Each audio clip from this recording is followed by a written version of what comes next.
Hi guys, today is the 4th of May 2019 at 11 minutes past 3 in the afternoon over here in the UK.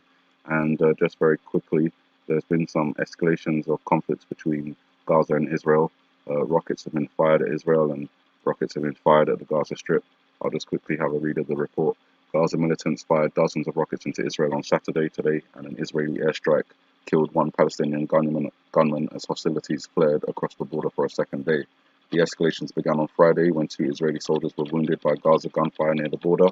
A retaliatory, one second, a retaliatory Israeli airstrike killed two militants from the Islamist Hamas group that governs Gaza. Two other Palestinians protesting near the frontier were also killed by Israeli forces. On Saturday, Israel hit Gaza with airstrikes and tank fire after Palestinian militants fired more than 90 rockets towards Israel's cities and villages. The Israeli military said it had targeted rocket launchers and Hamas posts. The flare-up, which prompted Israeli Prime Minister Benjamin Netanyahu to convene his Security Council, comes days before Muslims begin the holy month of Ramadan, which we talked about in the previous report, and the Israelis celebrate Independence Day, I believe, around May 14th, 15th. Israel and Hamas have managed to avert all-out war for the past 5 years.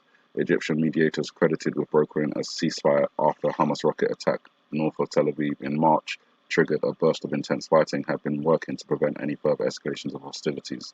So in amongst all the other things, the Notre Dame fire, the Al-Aqsa Mosque fire, Russia launching their submarine that can carry the Poseidon drone capable of causing tsunamis, um, the, the whole fight over the Mueller report, the Brexit that was supposed to be, if we were leaving with a deal, it would have been on May 22nd, without a deal April 12th. Now it's all been pushed back to October 31st.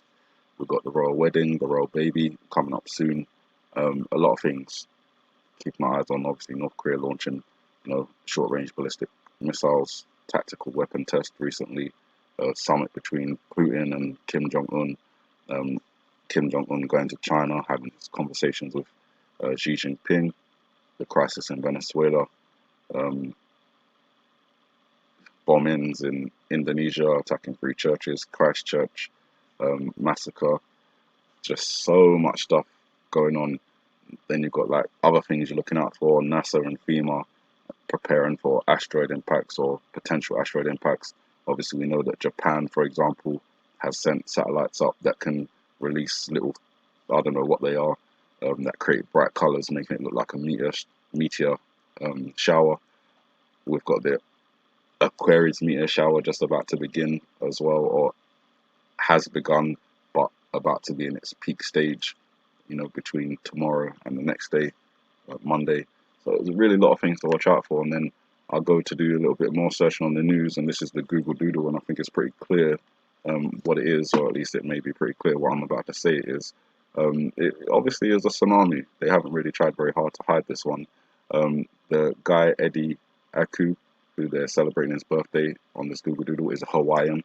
So we're looking at a Hawaiian tsunami. Even the surfer on the wave has the same silhouette shape as a submarine. And we know that we've got the same interpretation from the iPad Go 2 video, submarine causing a tsunami, and we was worried about the NASA submarine that went down after the Kilauea volcano stopped erupting last year, and we didn't know what they was doing. They said biological research, geological research. We really have no idea whether that's true or not, but we do know that way before they sent their submarine down there, we had interpretations of the volcano being set off by some sort of missile or torpedo fired from a submarine. Again, it's just we're seeing a constant flow of possible confirmations of interpretations that haven't yet come to pass, but that doesn't mean that they won't come to pass. The only other thing I can possibly interpret from this Google Doodle is the way that they've drawn the wording here is a fractured and cracked. Reminds me of fissures, for example, with the volcano Kilauea. Obviously, that could be connected to Mauna Loa. The two may be a twin system. The cracking also could refer to the Helena slump, landslide, tsunami scenario. Could also refer to an earthquake, which, of course, any sort of event like that would have earthquakes associated with it. There is a possible date. I don't know if this is a correct interpretation. Obviously, I never know. I just put them out there and wait and see what happens, watch. On this side we have 5 leaves, 1, 2, 3, 4, 5, and on the other side we have 7. 1, 2, 3, 4, 5, 6, 7. So May 7th, I don't know. It's just an interpretation. As I said, we've got a lot of things currently unfolding, a lot of things potentially unfolding, along with the other things I mentioned at the beginning of this section. You've got the possibility of Iran blocking the Strait of Hormuz, because obviously the sanctions of the waivers on the sanctions have now ended May 2nd, so there's even more potential for that to happen. If something happens at the royal wedding, which puts Harry first in line and allows them to blame Iran for whatever, then it's possible we could see the attack on Iran, and we could see the Strait of Hormuz blocked, and we could see the war escalate in the Middle East, as we have been watching for.